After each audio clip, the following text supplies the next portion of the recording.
तेरी की, मैं तो भूल ही गई कि मैंने निहार सर के कपड़े पहने हैं।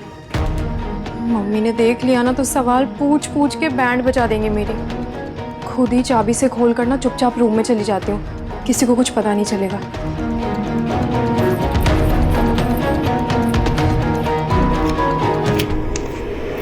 छोटे मेम साहब, आज आप बड़े साहब और खास करके मैं दुश्मन लगे होंगे।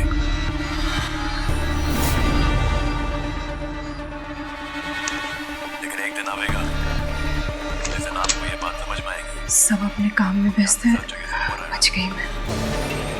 गलत ना हो रहा।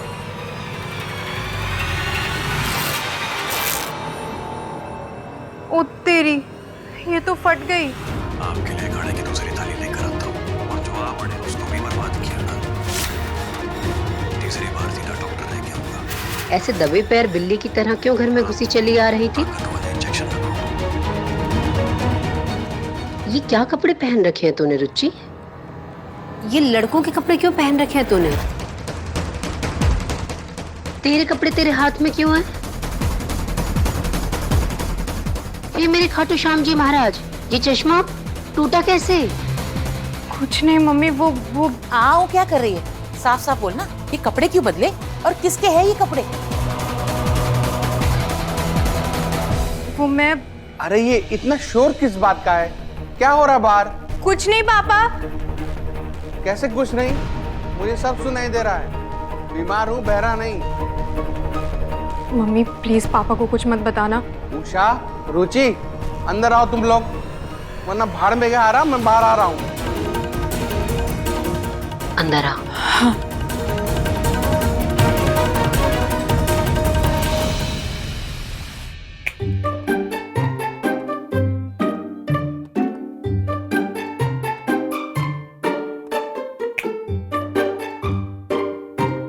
क्या बात है निहार?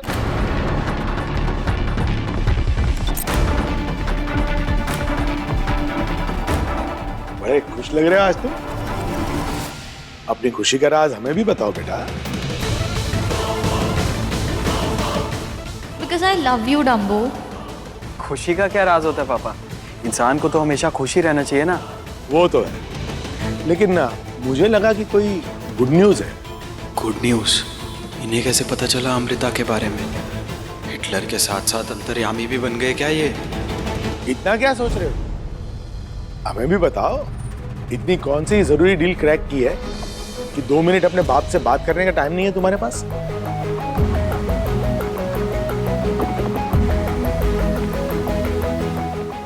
हाँ पापा, बताता हूँ ना। थोड़े से कपड़े चेंज कर लूँ, पानी वानी पी लूँ, फिर आता हूँ ना आपके पास। कपड़े तो ठीक ठाक है तुम्हारे और काफी हैंडसम भी लग रहे हो। और पानी चाहिए ना, वो मैं अभी मंगवाता हूँ।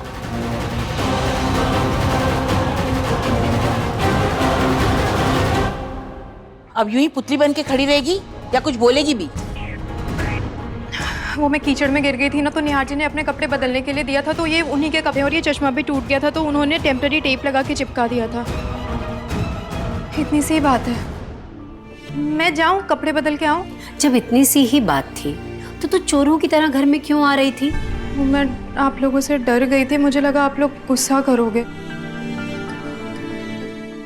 बेटा, हमें तुम पर पूरा भरोसा है। हम जानते हैं कि तुम हमसे कभी झूठ नहीं बोलोगी। अब काम पे जाती हो तो 100 मुश्किलें तो आएंगी ना, लेकिन हमें सब बताना। हम जरूर समझेंगे तुम्हारी बात। डर कर कुछ छुपाना नहीं। ओके पापा। जाओ कपड़े बदल लो और चश्मा विवेक को दे दो, बनवा कर ले आएगा। रुचि, बेटा तूने बिजली का बिल भर दिया ना? 2000 रुपए हैं? हाँ। अब मुझे दो। Thank you. मम्मी वो काम में भूल गई? कोई बात नहीं बेटा, लेकिन कल भर देना, वरना बिजली कट जाएगी ना। हाँ। जा।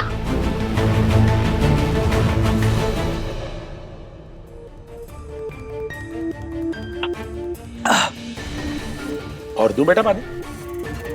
तो बताओ, क्या इंपॉर्टेंट काम करके आए हो तुम?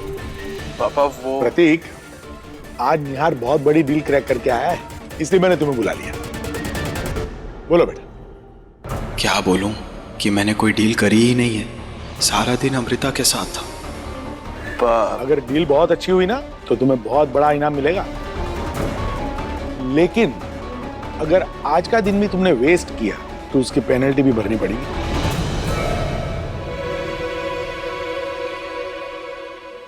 आगे कंगाल हूँ, और कितना कंगाल बनाओगे पापा?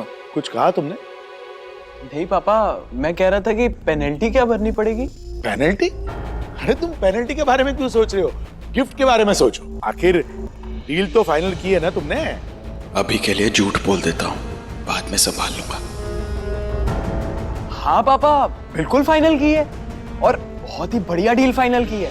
एक ब्राइड से अभी मीटिंग फिक्स कर आ रहा हूँ मैं, और अगले हफ्ते शायद वो आएंगे भी मीटिंग करने के लिए, डिजाइन्स देखने के लिए। Very good. अब पापा कम से कम 25-30 लाख की सेल की तो गारंटी है। तो जो भी सेल फाइनल होगी उसका 10% तुम्हारा गिफ्ट। सच पापा? यस। लेकिन अगर कुछ नहीं हुआ तो बहुत भारी पेनल्टी भरनी पड़ेगी। चलो अब ज्यादा मत सोचो, जाके सो जाओ। चलो, ऑल द बेस्ट। निहार, तू वाकई डील करके आया ना? हाँ भाई, ऑफ कोर्स, झूठ थोड़ी बोलूंगा आपको। कंग्रेचुलेशंस भाई, I am proud of you. हाँ निहार बेटे, इतना झूठ बोल बोल के तो नर्क में स्पॉट फिक्स करा ही लिया तूने।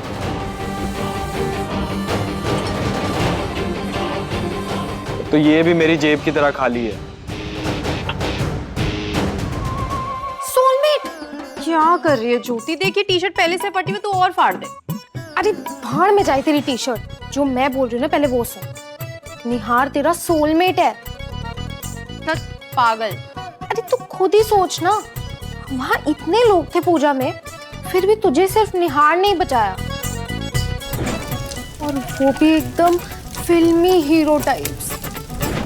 हाय, सो रोमांटिक। तू भी ना ज्योति, फालतू का दिमाग ही चलता है तेरा। निहार सर की जगह कोई भी अच्छा इंसान होता ना तो यही करता। क्यों परेशान कर रहे हो उसको? यार दीदी, तुम ना ज्यादा दादी अम्मा ना बना करो, उसके लिए दादी है ना घर पे। तुम ये बताओ, निहार सर से बात हुई? हाँ, और वो मान गए। Thank God. मैं पापा के फोन से ना इंस्पेक्टर का नंबर निकाल के तुम्हें भेजता हूँ।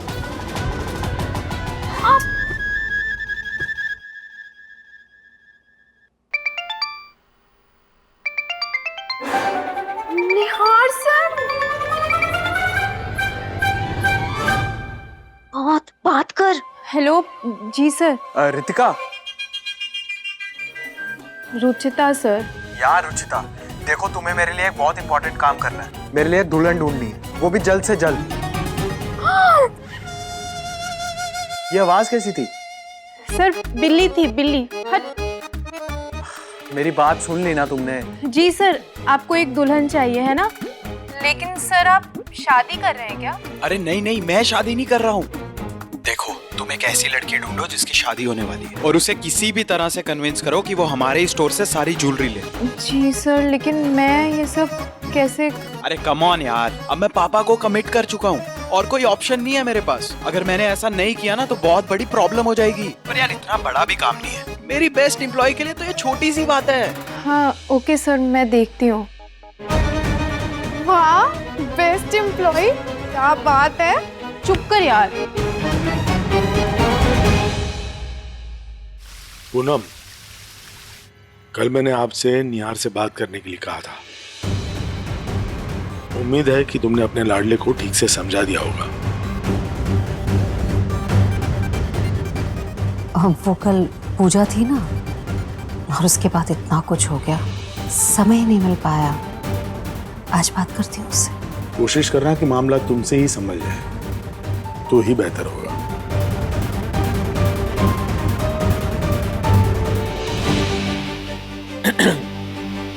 अब पापा, वो रितु के पेरेंट्स आ रहे हैं बीकानेर से 2-3 दिन के लिए।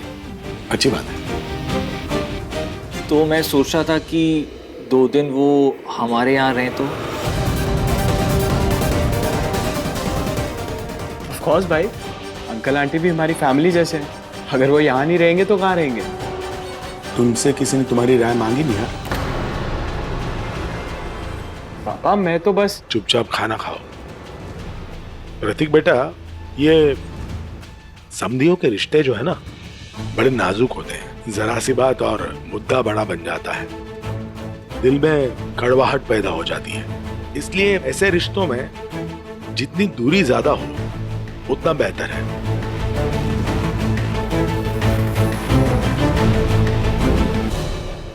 मम्मी, किसी की शादी हो रही है क्या? क्यों, तू पंडित है? तू चुप कर। मतलब कोई भी मोहल्ले में या फैमिली में कोई भी होने वाली दुल्हन है क्या? नहीं फिलहाल तो नहीं। क्यों? नहीं, ऐसे ही कुछ काम था। बता ना, क्यों पूछ रही है तू? ये सब छोड़ो, ये बताओ कि गाड़ी का क्या हुआ? नहीं बिकेगी गाड़ी। जबान कैंची की तरह तेज चलती है तेरी। जितने पैसे में पापा बेचना चाह रहे हैं उसमें कोई नहीं खरीदेगा।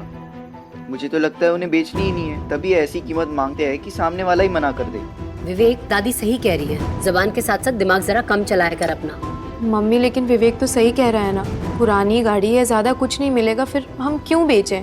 बेटा देख, तेरे पापा तो गाड़ी चला नहीं पाएंगे, 6-8 महीने खड़े खड़े और खराब हो जाएगी। फिर देनदारों के पैसे भी तो देने हैं, इसीलिए बेच रहे हैं गाड़ी। मम्मी, लेकिन गाड़ी के पैसों से तो कुछ भला नहीं होगा।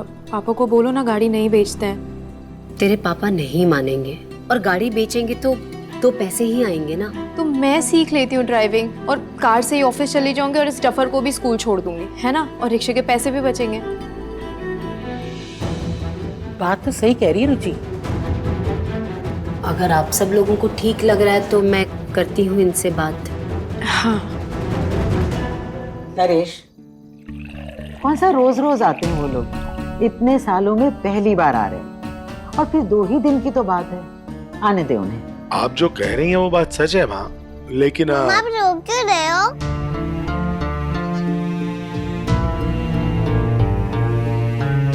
क्या हुआ रितु बेटा, रो क्यों रहे हो आप? एक्चुअली पापा, रितु ने एक गलती कर दी। उसने ऑलरेडी एक्साइटमेंट में मम्मी पापा को यहाँ रहने के लिए कह दिया। मैं जानता हूँ कि उससे पहले पूछना चाहिए था, लेकिन उन्होंने तब मना कर दिया था। अब वो मान गए, अब उन्हें मना कैसे करेंगे पापा? इसीलिए कहा जाता है, बोलने से पहले 1000 बार सोच लेना चाहिए, खासकर ससुराल में जहाँ पूरा परिवार रहता है। जब मैं एक बार कह चुकी हूँ कि उनका यहाँ रहना ठीक नहीं है, तो फिर दोबारा ये बात उठाने की जरूरत ही क्या है? जब रितु ने बोल ही दिया है तो फिर हम मना कैसे कर सकते हैं? और फिर 2 ही दिन की तो बात है, आने दे उन्हें। माँ देखो, रितु की इज्जत हमारी इज्जत है, और इसकी बात का मान सम्मान रखना हमारा फर्ज है। आप जो कह रही हैं वो बात सच है, लेकिन ये भी सच है कि जब पूनम ने रितु को मना कर दिया था, तो रितु का फर्ज बनता है अपनी सास की बात का लिहाज रखना।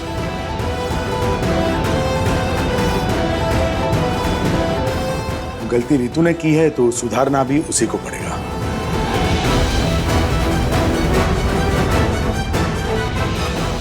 मुझे नहीं लगता कि इस मामले में अब और कोई चर्चा यहां होनी चाहिए।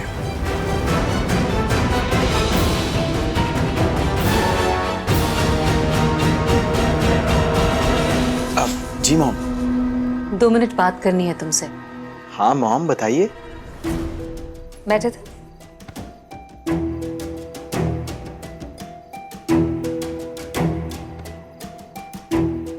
ये उम्र बड़ी नाजुक होती है बेटा, इसमें बच्चे खुद के अलावा कुछ भी देखना समझना नहीं चाहते, लेकिन कभी कभी कुछ हदें ऐसी होती हैं जिन्हें देखना जरूरी होता है। जिन हदों को लांघने की ना हमें इजाजत होती है नाहक।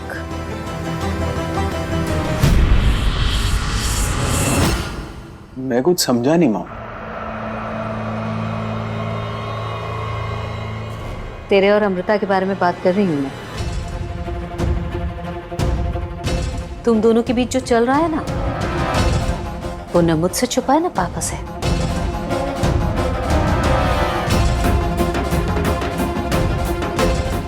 बहुत नाराज है वो। और सच कहूं तो मुझे भी बिल्कुल नहीं अच्छा लग रहा। और इसीलिए मैंने ऋतु से कहा था कि वो समझाए अमृता को, लेकिन शायद अमृता समझना नहीं चाहती या फिर कुछ और है। इसीलिए तुझे समझना होगा बेटा, अपने कदम पीछे लेने होंगे बेटा। देख, आज मैं आई हूं तेरे कमरे में, तुझे प्यार से समझा रही हूं। कल पापा आएंगे, सीधे फैसला सुनाएंगे, जो न तुझे अच्छा लगने वाला है न किसी और को। इसलिए जो बातें मैंने कही है ना बेटा, उस पर गौर जरूर करना, तेरी भलाई इसी में है।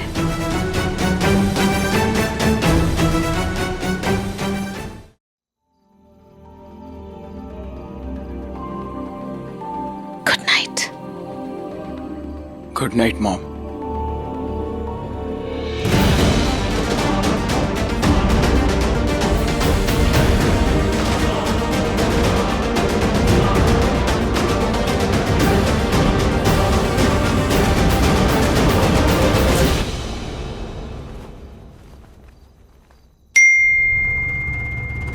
इतनी रात में किसका मैसेज आ रहा है?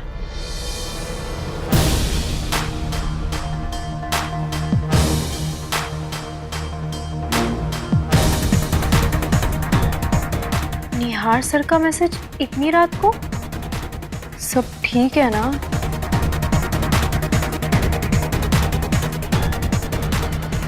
क्या किया तुमने मेरे साथ ऐसा? एकदम फिट ही हो गई हो मेरे दिमाग में, निकल ही नहीं रही। जब से आया हूँ सिर्फ तुम्हारे बारे में ही सोच रहा हूँ।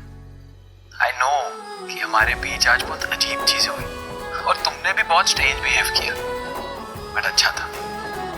अगर तुम ऐसे बिहेव नहीं करती तो मुझे तो पता ही नहीं चलता कि मैं तुम्हारे लिए क्या फील करता हूँ। तुम्हारा ख्याल मुझे इतना बिजी रख रहा है कि मेरी तो नींद ही उड़ गई है।